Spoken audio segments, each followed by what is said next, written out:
Hello my soul family, कैसे हैं आप सब। आज मैं आपके लिए बहुत इंटरेस्टिंग सी रीडिंग लेकर आई हूँ। आज मैं आपको बताने वाली हूँ कि आपके बारे में लोग क्या बातें कर रहे हैं, क्या सोच रहे हैं और क्या आसपास का माहौल है। तो काफ़ी इंटरेस्टिंग सी रीडिंग आज की रहेगी। सो प्लीज़ वीडियो को लास्ट तक देखिएगा। और इस बार काफ़ी दिन का गैप हो गया, आई एम सो सॉरी। थोड़ा व्यस्त थी, दिवाली की वजह से भी थोड़ा हेल्थ इश्यूज़ भी थे, तो जिस वजह से मैं पर डे रीडिंग नहीं डाल पाई थी। बट अब मैं पर डे रीडिंग डालूँगी, तो आप लोग बने रहिएगा, कमेंट करके एनर्जी ज़रूर पहुंचाइएगा। ये जनरल रीडिंग है, तो प्लीज़ चैनल को सब्सक्राइब कर लीजिएगा अगर नहीं किया है। और आप लोग क्लेम करना है इस जनरल रीडिंग के लिए कि आपसे कितने % ये रीडिंग रेजोनेट हुई है। और जिनसे रेजोनेट हो वो तो क्लेम करेंगे ही, प्लस अपना और भी कमेंट आप कर सकते हो। सुपर थैंक्स बाय कर सकते हो अगर आपको करना है, अगर आप ग्रेटिट्यूड शो करना चाहते हैं। ये तो जनरल रीडिंग है, आपसे रेजोनेट हो भी सकती है या नहीं भी हो सकती है। ये आपको बताना है कि आपसे कितना % रेजोनेट हुई है। बट आप पर्सनल रीडिंग ले सकते हैं जो कि 100% आपसे रेजोनेट होगी। तो इस नंबर पर कांटेक्ट करके आप पर्सनल रीडिंग के लिए अपॉइंटमेंट बुक करवा सकते हैं। ये अपॉइंटमेंट नंबर है, डायरेक्ट मुझसे बात नहीं होगी। तो चलिए अब रीडिंग स्टार्ट करते हैं। एक पॉजिटिव एनर्जी के साथ मैंने कार्ड शफल करके सिलेक्ट कर लिए हैं और बहुत ही पॉजिटिव से कार्ड्स निकल कर सामने आए हैं। इससे मुझे एक चीज़ तो क्लियर हो रही है कि अभी आपके बारे में लोगों का पॉइंट ऑफ व्यू धीरे धीरे चेंज हो रहा है। पहले वो जैसे सोचते थे आपके बारे में, पहले आपको जैसा देखते थे, जैसा समझते थे, अब वो चीज़ें नहीं हैं। अब कहीं ना कहीं बहुत बदलाव आ गया है उनमें, कहीं ना कहीं बहुत ही एक अलग थॉट प्रोसेस है उनका, एक अलग ही अंदाज़ उनका हो गया है और एक अलग एटीट्यूड उनका दिख रहा है मुझे। बट पहले आपके बारे में वो ये सोचते थे कि आप घमंडी हैं, आप एरोगेंट हैं, तो उसी अकॉर्डिंग उन्होंने अपना वो ये रवैया, ये बिहेवियर किया था। बट धीरे धीरे अभी ऐसा लग रहा है कि वो आपको जानने लगे हैं काफ़ी कुछ। उनको समझ आ रहा है कि एक्चुअली में आप अपनी जगह बिल्कुल सही हैं। ना तो आप एटीट्यूड वाले हैं, ना तो आप घमंडी हैं, ना ही आप किसी का दिल दुखाने वाले पर्सन हैं। आप तो एकदम सीधे सच्चे इंसान हैं और आपके बारे में वही सोचा जा रहा है। आपकी ईमानदारी की बहुत बात हो रही है, लॉयल्टी आप में इस कदर भरी हुई है कि आप एक बहुत अच्छे हस्बैंड बन सकते हैं, बहुत अच्छे वाइफ बन सकते हैं। जो भी आप अपने जेंडर के अकॉर्डिंग लीजिएगा, आप जो भी रिलेशनशिप है आपके, चाहे वो अपने एज अ सिस्टर ब्रदर हो, चाहे आपका हस्बैंड वाइफ का हो, या फ्रेंड्स का हो, या और भी कोई रिलेटिव हो, या नेबर हो, या कोई भी रिलेशनशिप हो, जो भी आपसे जुड़ा है कोई भी रिश्ता, तो वो आप बखूबी निभाते हैं। आप बहुत ज़्यादा ईमानदार इंसान के रूप में उभर कर आते हैं लोगों के सामने और लोग बहुत ज़्यादा वैल्यू करते हैं आपकी। और आपकी लॉयल्टी पे ना किसी को डाउट नहीं रहता। मतलब एक ये है आपका एक ऑरा है जो इतना क्लेंज ऑरा है आपका, बहुत ही ज़्यादा पॉजिटिव मैं बोलूँगी। तो कहीं ना कहीं इस ऑरा में एक चीज़ तो बिल्कुल क्लियर दिख रही है कि कुछ भी चीज़ ऐसी नहीं है जो मैं ये बोलूँ कि ख़राब है। आपकी सारी चीज़ें मुझे अच्छी दिख रही हैं, सारी चीज़ें शुभ शुभ दिख रही हैं मुझे। तो ये चीज़ तो बहुत क्लियर है कि आपकी पॉजिटिविटी आपके साथ है। जो भी नेगेटिविटी है उसको भूल कर आपको आगे बढ़ना होगा, ऐसा लोग सोच रहे हैं आपके बारे में। क्योंकि एक चीज़ तो है कि लोगों को ऐसा लग रहा है कि आप थोड़ा सा ग्रज होल्ड कर लेते हैं, अगर क्योंकि आप अपनी तरफ से किसी का दिल नहीं दुखाते हैं। और फिर जब कोई आपका दिल दुखाता है तो आपको बहुत बुरा लग जाता है। तो ये वाली चीज़ें सब नोटिस करें, ऐसा नहीं है कि बिल्कुल नोटिसेबल नहीं है। ये सारी चीज़ें, ये सारी बातें नोटिसेबल हैं और सब ने नोटिस किए हैं ये। तो इसलिए ये बहुत स्ट्रॉन्ग एनर्जी आ रही है कि लोगों को लगता है कि आपको छोटी छोटी बातों का बुरा लग जाता है, छोटी छोटी चीज़ें आपके लिए बहुत मैटर करती हैं और फिर वो चीज़ें आपको याद रहती हैं, आप जल्दी से भूलते नहीं हो। और आप भूलते नहीं हो इसीलिए आप लॉयल भी हो। अगर इंसान भूल ही जाए तो फिर वफ़ादारी रहती भी नहीं है। तो आप वफ़ादारी हर तरीके से निभाते हो। अच्छा बोलता है कोई तो वो भी याद रखते हो, बुरा बोलता है कोई तो वो भी याद रखते हो आप। तो ये सारी चीज़ें आपके बारे में थॉट्स लोगों के मन में चल रहे हैं। आपसे कुछ लोगों को काफ़ी कंपटीशन, अब जैसे अगर हम वाइब की बात करते हैं तो काफ़ी लोगों को आपसे कॉम्पिटिटिव वाइब आती है।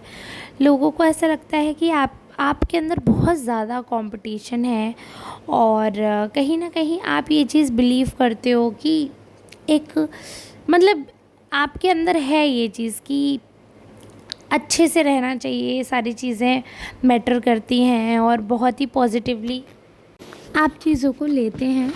मगर फिर भी अगर आपको लग रहा है कि कोई उसी सेम मेहनत में, सेम अमाउंट में कोई कुछ बहुत बड़ा कर गया है, तो कहीं ना कहीं आप काफ़ी कॉम्पिटिटिव हो जाते हैं और आपको दूसरों के एफ़र्ट का बहुत फ़र्क पड़ता है। तो इसलिए आप कहीं ना कहीं कंपैरिजन करने लग जाते हैं। ऐसा आपके नेचर में लोगों ने ऑब्ज़र्व किया है, ठीक है। और आपका जो एक ये बोलूँगी कि एक सबका एक वे ऑफ एक्सप्लेनिंग होता है, सबका एक वे ऑफ बिहेविंग होता है। तो जिस तरीके से आप बिहेव करते हैं, जो आपका अपना वे है, नेचुरल जो है, वो काफ़ी लोगों को समझ नहीं आता है। काफ़ी लोगों को ऐसा लगता है कि आप कभी कभी ओवर रिएक्ट कर देते हो, बहुत इम्पल्सिव हो छोटी छोटी बातों पे। जैसे कि मैंने पहले भी बताया, आप ग्रज होल्डर हो, ऐसा सोचते हैं लोग। छोटी छोटी बातों पे आप रिएक्ट जल्दी कर देते हो, मतलब बहुत जल्दी, बहुत ज़्यादा इम्पल्सिव हो, भावनाओं में बह जाते हो आप।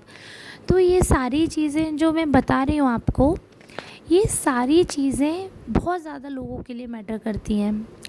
और वो आपकी ऐसा नहीं है कि अगर कोई चीज़ आपके अंदर, मैं कमी बता रही हूँ कि अगर आप इम्पल्सिव हो, अगर आप गुस्सा हो जाते हो या आप ग्रज होल्ड कर रहे हो तो आपके बारे में लोग बुरा सोच रहे हैं, ऐसा बिल्कुल भी नहीं है। ये है कि हाँ, अगर किसी को कोई चीज़ कमी लगती है, तो अगर कोई प्यार करने वाला इंसान है तो वो आपकी कमी के बारे में भी सोच सकता है। आपके खुद के पेरेंट्स भी आपके बारे में सोच सकते हैं।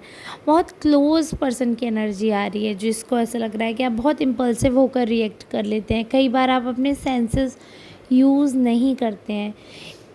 Even if you are a sensible person, but आप बहुत ज़्यादा इम्पल्सिव हैं, तो कहीं ना कहीं वो चीज़ मैटर करती है कि उसका अफेक्ट हो जाती है, चीज़ें अफेक्टेड रहती हैं, ठीक है। और बहुत अच्छा एक मुझे दिख रहा है बॉन्ड क्रिएट होते हुए, आपका कोई नया पर्सन से बॉन्ड बन रहा है।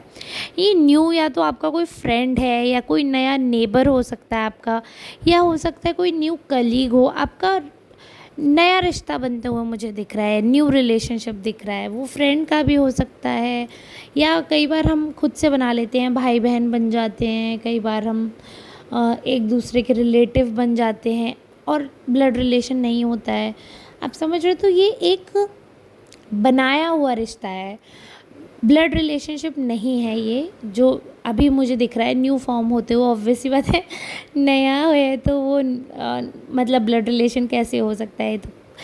तो ये चीज़ आप समझ लीजिए कि जो नया रिश्ता है, ये पर्सन भी आपके बारे में बहुत ज़्यादा सोच रहे हैं। इनके मन में आपको लेकर बहुत सारी बटरफ्लाइज़ हैं, आप समझ रहे हैं। बटरफ्लाइज़ मतलब थोड़ा थोड़ा इनके मन में ऑलरेडी क्रशिंग हो गई, आपके ऊपर क्रश कर लिया है इन्होंने, आप इनके क्रश हैं, और प्रपोज़ करने के बारे में सोच रहे हैं आपको। और थोड़ा सा इनको फीलिंग्स आने लगी हैं आपको। मैं ये नहीं कह रही हूँ अभी कि 100% प्योर लव हो गया है। एक्चुअली में लव बहुत टाइम ले लेता है, एकदम से लव किसी को भी नहीं होता है। तो ये मेरा मानना है कि प्यार एक नज़र में नहीं होता, वो अट्रैक्शन होता है। प्यार धीरे धीरे होता है, समय के साथ होता है। तो प्यार तो नहीं कह सकती हूँ कि इंसान आपसे प्यार करता है, बट ये ज़रूर कह सकती हूँ कि आपकी तरफ अट्रैक्टेड हैं, आप इनके क्रश बन चुके हैं, और आप इनके लिए इतने ज़्यादा वो आपसे अटैच्ड हो चुके हैं कि आप इनके लिए बहुत ज़्यादा मैटर करते हैं।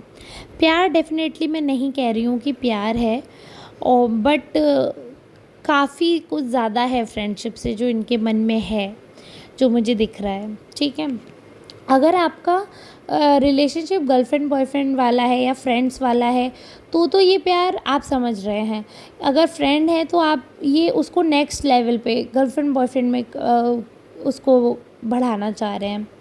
और अगर आपने आप आपस में भाई बहन वाला आपने बॉन्ड बनाया है, तो हो सकता है कि इनके मन में आपके लिए वो भावना है, वो अट्रैक्शन, जैसे अपने भाई बहनों पर भी तो होता है ना हमें कि हाय हमें सातों जन्म यही भाई मिले, यही बहन मिले हमें। तो वो होता है, कोई ऐसे ही रैंडम पर्सन होते हैं जो हमें ऐसा लगता है कि काश ये हमारे भाई होते हैं, ऐसा आइडियल भाई हमें चाहिए, ऐसी बहन चाहिए हमें, तो हम उनको कंसीडर कर लेते हैं अपने भाई बहन। तो उसमें भी हमारी भावनाएं होती हैं, हम अट्रैक्टेड फील करते हैं किसी वजह से। और गंदा वाला अट्रैक्शन नहीं, अच्छा वाला, जैसे बच्चों पे प्यार होता है ऐसा वाला। तो वैसा वाला हो सकता है कि आपका वो बॉन्ड हो तो आपका वो रिलेशनशिप आगे बहुत स्ट्रॉन्ग हो जाएगा, क्योंकि उनकी तरफ से भी बहुत स्ट्रॉन्ग फीलिंग्स आ रही हैं, वो आपके बारे में इतने स्ट्रॉन्गली सोच रहे हैं, उनका आपकी तरफ झुकाव बहुत ज़्यादा दिख रहा है। आपका भी मैं इतना नहीं देख रही हूँ, उनका झुकाव बहुत ज़्यादा है आपकी तरफ।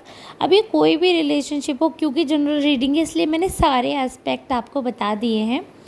और एक और चीज़ मुझे दिख रही है, फैमिली में थोड़ा सा जैसे हो सकता है कि कुछ दिन पहले कुछ ऐसा हुआ हो, या तो किसी की तबीयत बहुत ज़्यादा ख़राब हो, या किसी से अनबन हुई हो, तो कहीं ना कहीं जो स्ट्रेस चल रहा था, काफ़ी स्ट्रेसफुल माहौल रहा होगा फैमिली में। या तो हेल्थ इशू ही है, और हेल्थ इशू भी है, मतलब ये तो है ही है, हेल्थ इशू है ही है, और इसके अलावा थोड़ा सा स्ट्रेस दिख रहा था, थोड़ा हॉट टॉक की वजह से।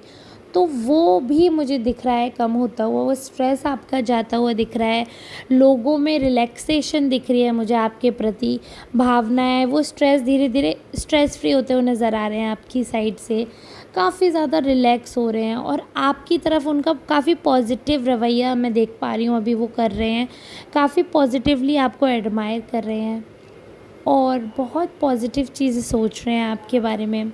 काफ़ी चीज़ें ऐसी हैं जो उनको ऐसा लग रहा है कि आप शायद नहीं समझ पा रहे हैं, बट आप समझते हैं या नहीं समझते हैं वो आपका पर्सनल कॉन्टेक्स्ट रहता है। और मैं अभी आपके कार्ड देख भी नहीं रही हूँ, तो मैं ये नहीं कह रही हूँ कि आप समझते ही नहीं होंगे। मैं ये बोल रही हूँ कि उनको ऐसा लग रहा है कि कई बार आप दूसरों का पॉइंट ऑफ व्यू अंडरस्टैंड नहीं करते हो, और सिर्फ आप अपनी भावनाएं, अपनी बात को कहीं ना कहीं वो करते हो, अफरंट करते हो, तो उस चीज़ से काफ़ी लोग डिसअपॉइंटेड हो जाते हैं। बट ओवरऑल आप जिस भी पर्सन के साथ रह रहे हैं, आसपास जो भी रिलेशनशिप्स हैं आपके, चाहे एक फैमिली हो आपकी, चाहे आपके कलीग हों, जो भी आपके साथ रहते हैं दिन रात, जब भी आपके साथ जो भी चाहे कुछ ही घंटे सही आपके साथ बिताते हैं, तो वो आपके बारे में बहुत पॉजिटिव सोच रहे हैं। आप एक लविंग सोल हैं, ये चीज़ पब्लिकली एक्सेप्टेड है, सबको पता है कि आप बहुत लवेबल हैं, और आप सबको बहुत प्यार करते हैं, सबके वेलबींग के बारे में सोचते हैं। भले ही लड़ाई भी हो, but still you are a caring person. सिर्फ केयरिंग पार्टनर ही हो ऐसा ज़रूरी नहीं है, कई बार हमें केयरिंग फ्रेंड्स मिल जाते हैं, कई बार वो रिलेशनशिप में एज अ पार्टनर मिल जाते हैं। तो आप एज अ पर्सन बहुत केयरिंग है। इस वजह से क्या होता है कि आप कोई भी रिश्ते में जब होते हैं, अगर आप एक बहू हैं, एक बेटा हैं, अगर आप एक बच्ची हैं, तो कोई भी, मतलब किसी से कोई तो रिश्ता बनेगा ही ना। कभी एक अगर लड़का है तो बेटे का होगा, हस्बैंड का होगा, भाई का होगा, जेठ का होगा, देयर आर सेवरल रिलेशनशिप्स। तो ऐसे ही लेडी फीमेल के लिए भी हैं। अभी हम जनरल करें तो इसलिए काफ़ी कॉम्प्लिकेटेड हो जाता है, बट आप समझिए, आप जिस भी रिलेशनशिप में है ना, आप एज अ पर्सन बहुत ही अच्छे हैं, बहुत ही केयरिंग है, और आपका ये केयर करना ही, आपकी लॉयल्टी ही लोगों को आपकी तरफ अट्रैक्ट कर देती है। आपसे लोग प्यार में पड़ जाते हैं, और आपकी कुछ जो कमियां हैं, या जैसे आपका क्रोध बहुत ज़्यादा है, तो उस चीज़ को फिर लोग नज़रअंदाज कर देते हैं, ये सोच के चलो कोई बात नहीं है, एक आध कमी तो सब में ही होती है। बट ये person as a person, you are a gem person, हीरा आदमी हैं आप, तो हीरा इंसान हो आप, तो इसलिए हीरे को तो सब चाहते हैं, तो इसलिए सब आपको चाहते हैं, सब आपके बारे में अच्छा सोच रहे हैं, आपकी वेलबींग के बारे में सोच रहे हैं, आपकी हेल्थ के बारे में सोच रहे हैं, तो आपके बारे में सब बहुत पॉजिटिव सोच रहे हैं। और इसी नोट पर अब मैं वीडियो एंड करने जा रही हूँ, बट आपसे रिक्वेस्ट है, प्लीज़ वीडियो को लाइक करेगा, कमेंट करना, शेयर कर देना, सुपर थैंक्स बाय कर सकते हैं, पर्सनल रीडिंग ऑप्ट कर सकते हैं, इफ़ नीडेड व्हाट्सएप कर सकते हो या कॉल कर सकते हो, बट मुझसे बात नहीं होगी, ठीक है। मुझसे बात होती है अपॉइंटमेंट कंफर्म होने के बाद, पेमेंट के बाद, ओके। सो ठीक है, अब हम मिलेंगे कल नेक्स्ट रीडिंग में, तब तक के लिए सबका धन्यवाद।